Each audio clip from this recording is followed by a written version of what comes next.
Maligayang pag-uwi mga residente. Ang kaibigan ninyong si Alistair ay nagbalik na may dalang malaking balita, mas malaki pa kaysa kay Godzilla. Kakalabas lang ng unang full trailer ng Dinosaurs of the Wild West na naglalaman ng maraming bagong impormasyon, detalye ng kwento at bagong sulyap sa mga nakakatakot na sinaunang halimaw sa serye. Ang masasabi ko lang ay ayaw mong palampasin ito, kaya tingnan na natin ang trailer mula sa simula.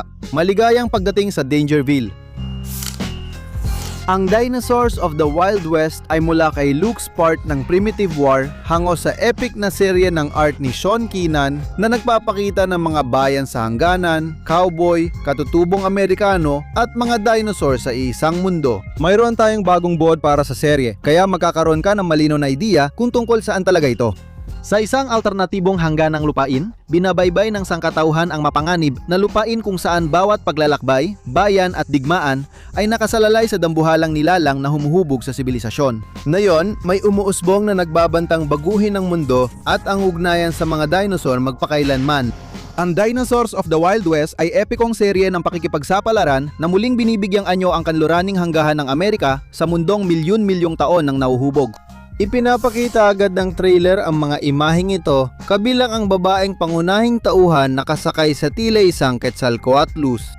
Parang ano yon?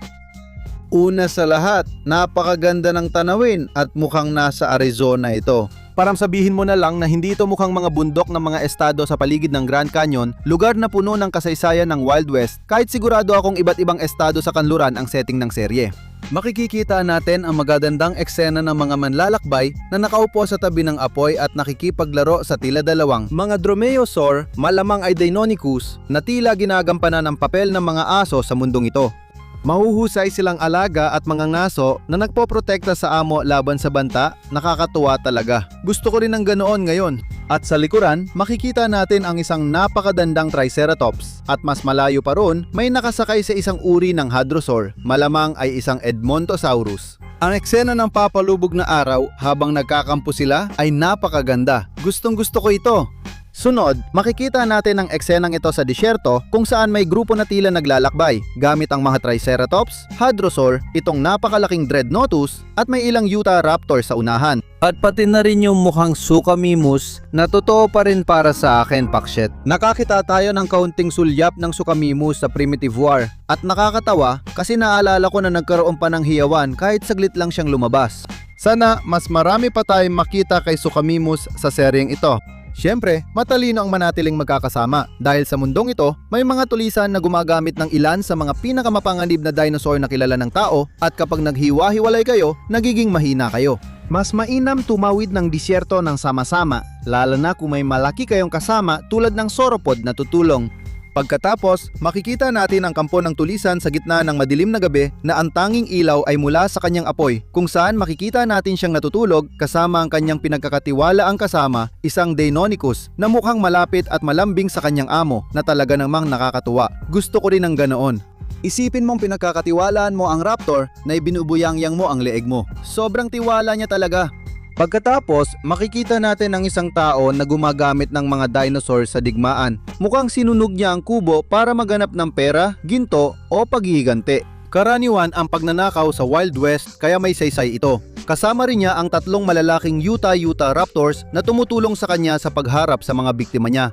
Sa kalikasan, umaabot sa 28 milya kada oras ang takbo nila, kaya walang makakatakas sa kanila pag nangangaso. Makikita natin silang parang cowboy na nakasakay sa Utahraptors habang tumatawid sa kapatagan. At dahil nakikita natin ang kanilang mga laso, maaaring kinitipon nila ang kawan nilang mga baka o baka naman naghahanap sila ng isang tulisan. Astig talaga ang tanawin, lalo na't may maliwanag na pulang raptor ang kanilang pinuno. Pagkatapos, makikita natin ang pinakaastig na eksena.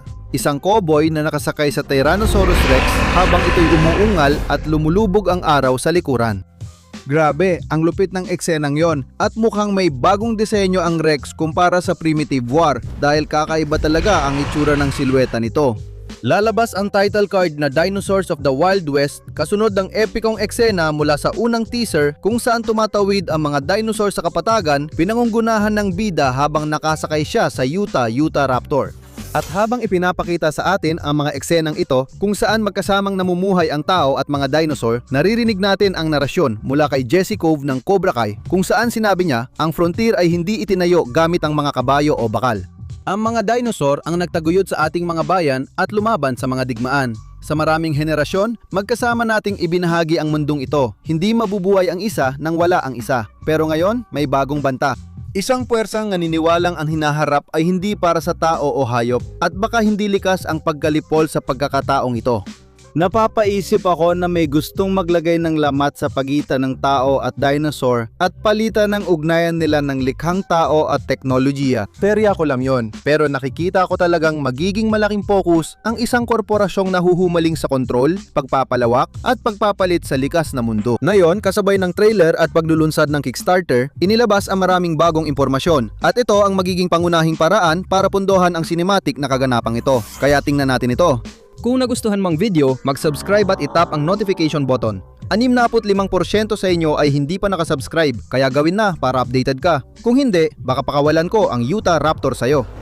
Para mapondohan ang dalawang feature-length na episode ng bagong serye, humihingi ng tulton ang Spark Productions sa mga fans para maisakatuparan ang unibersong ito na sinusuportahan ko.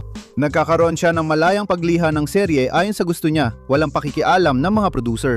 Naghanap siya ng 500,000 Australian dollars na katumbas ng humigit kumulang 260,000 pounds o 350,000 US dollars.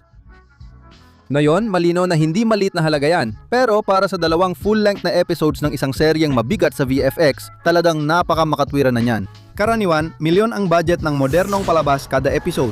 Kung wala pang 200,000, medyo mababa lang talaga yon. Kung nais mong tumulong magpondo, tingnan ang link sa description. Ilan sa mga gantimpala ay interesante, mula sa basic supporter pack na may access sa episodes hanggang sa trading cards, kolektibleng rebulto at posibilidad na ma-feature sa isang episode. Pati ang chance na magdisenyo ng sarili mong dinosaur.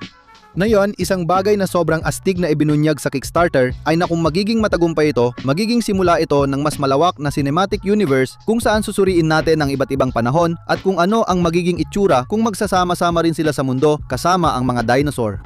Halimbawa, isipin mo ang gladiatorial Rome na may mga dinosaur, o mga pirata noong ika-18 siglo na may mga dinosaur, o medieval Europe na may mga dinosaur. Sige, nakuha mo na ang ideya. Walang hangan ang posibilidad kaya ang suporta mo ay magpapatibay ng pundasyon para sa mas malawak na kinabukasan na puno ng mga dinosaur na masasabi ko ang kailangan nating lahat.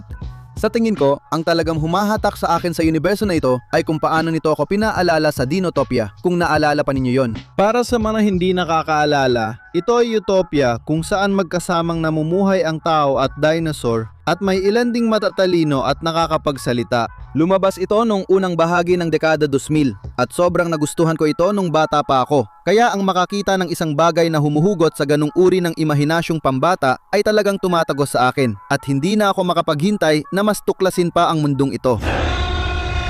Kaya yon ang Dinosaurs of the Wild West, isang napakagandang ideya na binubuhay ang isang bagay na halos lahat ng bata ay gustong makita. Paborito nilang dinosaur kasama ang mga cowboy sa Wild West. Hindi ako makapaniwala na umabot tayo dito at walang gumawa nito dati. Bukod sa larong ito na tinatawag na Dino Storm na mukhang astig din, pero sa kasamaang palad ay hindi ko pa talaga nalaro. Pero ano sa tingin mo sa trailer? Ipaalam mo sa amin ang iyong opinyon sa mga komento sa ibaba. Mag-subscribe at i-press ang notification button para maging residente ng Dangerville. Kung hindi, baka kainin ka ng T-Rex ngayong gabi. Ako si Alastair at makikita tayo muli mga residente sa susunod.